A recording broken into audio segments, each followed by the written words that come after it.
ಪಾಂಡವಪುರದ ಸಪ್ತಪದಿ ಕಲ್ಯಾಣ ಮಂಟಪದಲ್ಲಿ ಮಂಡ್ಯ ಜಿಲ್ಲಾ BJP ಜಿಲ್ಲಾಧ್ಯಕ್ಷರಾದ doctor N S Indresh ಅವರ ಹುಟ್ಟುಹಬ್ಬದ ಪ್ರಯುಕ್ತ ಪಾಂಡವಪುರ ನಗರಾಧ್ಯಕ್ಷರಾದ ಎನ್ ಸೋಮಶೇಖರ್ ಅವರ ನೇತೃತ್ವದಲ್ಲಿ ಅಭಿನಂದನಾ ಸಮಾರಂಭ ಜರುಗಿತು. ಈ ಸಂದರ್ಭದಲ್ಲಿ ಕುಟುಂಬ ಸಮೇತರಾಗಿ ಕೇಕ್ ಕತ್ತರಿಸಿ ಅಭಿಮಾನಿಗಳು ಹಾಗೂ ಬಿಜೆಪಿ ಕಾರ್ಯಕರ್ತರ ಜೊತೆ ಸರಳವಾಗಿ ಹುಟ್ಟುಹಬ್ಬ ಆಚರಿಸಲಾಯಿತು. ಸಮಾರಂಭದಲ್ಲಿ ರೈತ ಒಕ್ಕಲಿಗ ಸಂಘದ ನಿರ್ದೇಶಕರು ಹಾಗೂ ರೈತ ಮೋರ್ಚಾ ಜಿಲ್ಲಾಧ್ಯಕ್ಷರಾದ ಅಶೋಕ್ ಜೈರಾಮ್, ಬಿಜೆಪಿ ಮುಖಂಡರಾದ ಎಸ್ಪಿ ಸ್ವಾಮಿ, ಬಿಜೆಪಿ ಮಂಡ್ಯ ನಗರಾಧ್ಯಕ್ಷರಾದ ವಿವೇಕ್, ಬಿಜೆಪಿ ಕಾರ್ಯಕರ್ತರು, ಇಂಗ್ಲಿಷ್ ಅಭಿಮಾನಿಗಳು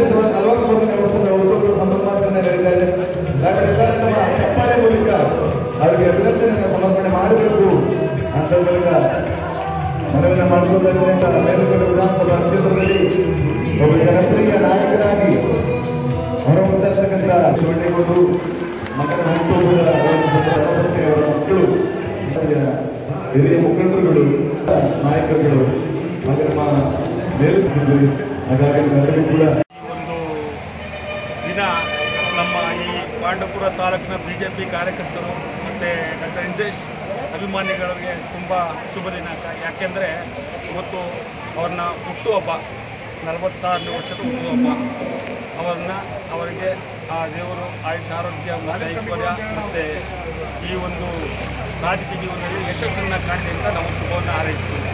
ಇವತ್ತಿನ ದಿನ ನಮ್ಮ ಮೇಲುಕೋಟೆ ಕ್ಷೇತ್ರದ ಎಲ್ಲ ಬಿಜೆಪಿ ಕಾರ್ಯಕರ್ತರು ಮತ್ತು ಇಂದ್ರೇಶ್ ಅಭಿಮಾನಿಗಳು ಎಲ್ಲರೂ ಒಗ್ಗೂಡಿ ಈ ಒಂದು ಸಮಾರಂಭವನ್ನು ಮತ್ತು ಅವರ ಹುಟ್ಟುಹಬ್ಬವನ್ನು ಆಚರಿಸ್ತಾ ಇರೋದು. ಮತ್ತು ಈ ಹುಟ್ಟುಹಬ್ಬ ಆಚರಿಸ್ತಾ ಇದ್ವಿ ಅಂತ ಈ ಒಂದು 2 ದಿನ 3 ದಿನ ಹಿಂಗೆ ಅವ್ರಿಗೂ ಕೂಡ ಗೊತ್ತಿರಲಿಲ್ಲ. ಯಾಕಂದರೆ ಎಲ್ಲ ಗೌಪ್ಯವಾಗಿ ನಾವೆಲ್ಲ ಕಾರ್ಯಕರ್ತರು ನಮ್ಮ ಈ ನಾಯಕರಿಗೆ ಹುಟ್ಟುಹಬ್ಬವನ್ನು ಅದ್ದೂರಿಯಾಗಿ ಆಚರಿಸಬೇಕು ಅಂತ ನಾವೆಲ್ಲ ತೀರ್ಮಾನ ಮಾಡಿದ್ದು. ಆಮೇಲೆ ಅವ್ರಿಗೆ ವಿಚಾರ ಮುಟ್ಟಿಸಿದಾಗ ಅವರು ತುಂಬ ಖುಷಿನೂ ಕೊಟ್ಟರು. ತುಂಬ ಇದಾಗಿ ಎಲ್ರಿಗೂ ತೊಂದರೆ ಕೊಟ್ಕೊಂಡು, ಕಾರ್ಯಕರ್ತರಿಗೆ ತೊಂದರೆ ಕೊಟ್ಟು ಮಾಡ್ಕೊಬೇಡಿ, ಎಲ್ಲರೂ ಕೂಡ ಒಳಗೆ ಸೇರಿಸ್ಕೊಂಡು ಅಚ್ಚುಕಟ್ಟಾಗಿ ಮಾಡಿ ಅಂತ ಅವರು ಸಲಹೆ ಕೊಟ್ಟಿದ್ರು. ನಾವು ಕೂಡ ಅದೇ ರೀತಿ ಮಾಡ್ತಾಯಿದ್ವಿ. ಎಲ್ಲ ಮತ್ತು ಅಭಿಮಾನಿಗಳೆಲ್ಲ ಸೇರಿಕೊಂಡು ಡಾಕ್ಟರ್ ಇಂದ್ರೇಶ್ ಅವರ ಹುಟ್ಟುಹಬ್ಬವನ್ನು ಆಚರಣೆ ಮಾಡ್ತಾಯಿದ್ವಿ. ಈ ಒಂದು ಹುಟ್ಟುಹಬ್ಬದ ದಿನ ಪ್ರತಿಯೊಬ್ಬ ಕಾರ್ಯಕರ್ತರು ಮತ್ತು ಅಭಿಮಾನಿಗಳಿಗೆ ತಾಲೂಕಿನ ಎಲ್ಲ ಜನಗಳನ್ನು ಕರೆದಿದ್ದೀವಿ, ಬರ್ತಾಯಿದ್ದಾರೆ. ಇವತ್ತಿನ ದಿನ ಸ್ವಲ್ಪ ಲೇಟ್ ಆಗಿದೆ ಒಂದ್ಸಲ. ಯಾಕೆಂದರೆ ಇವತ್ತಿನ ಕಾಂಗ್ರೆಸ್ ವಿರುದ್ಧ ಪ್ರತಿಭಟನೆ ಮಂಡ್ಯದಲ್ಲಿತ್ತು, ಅಲ್ಲಿ ಭಾಗವಹಿಸಿ ಅಲ್ಲಿಂದ ಬರೋದು ಅವರು ಲೇಟ್ ಆಗಿದೆ. ದಯವಿಟ್ಟು ಎಲ್ಲ ಕಾರ್ಯಕರ್ತರು ಮತ್ತು ಸಾರ್ವಜನಿಕರು, ಹಿತೈಷಿಗಳು ಸ್ವಲ್ಪ ಇದರಲ್ಲಿ ಸಹಕರಿಸಬೇಕು ಅಂತ ನಾನು ಕೇಳ್ಕೊಳ್ತೀನಿ. ಮತ್ತು ಇನ್ನೊಂದೇನು ಅಂದರೆ ಈ ಒಂದು ಕಾರ್ಯಕ್ರಮ ನಮಗೆ ಇನ್ನೂ ಒಂದು ಹೆಮ್ಮೆಯನ್ನು ಕೊಡುತ್ತೆ. ಯಾಕೆಂದರೆ ಈ ಒಂದು ಮೇಲುಕೋಟೆ ಕ್ಷೇತ್ರ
ಅವರು ಗೌರವ ಸಮರ್ಪಣೆಯಲ್ಲಿ ಬಂದಿದ್ದಾರೆ.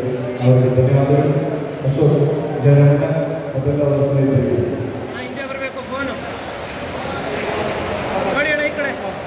ಹಾಗಿದ್ರೆ ಸಬ್ಸ್ಕ್ರೈಬ್ ಬಟನ್ ಮೇಲೆ ಕ್ಲಿಕ್ ಮಾಡಿ ಹಾಗೂ ನಮ್ಮ ಹೊಸ ವಿಡಿಯೋಸ್ ಅಪ್ಲೋಡ್ಗೋಸ್ಕರ ಪಕ್ಕದಲ್ಲಿ ಕಾಣುವ ಬೆಲ್ ಬಟನ್ ನಮ್ಮೆಲ್ಲ ವಿಡಿಯೋಗಳನ್ನ ಲೈಕ್ ಮಾಡಿ, ಶೇರ್ ಮಾಡಿ ಹಾಗೂ ಕಮೆಂಟ್ ಮಾಡಿ.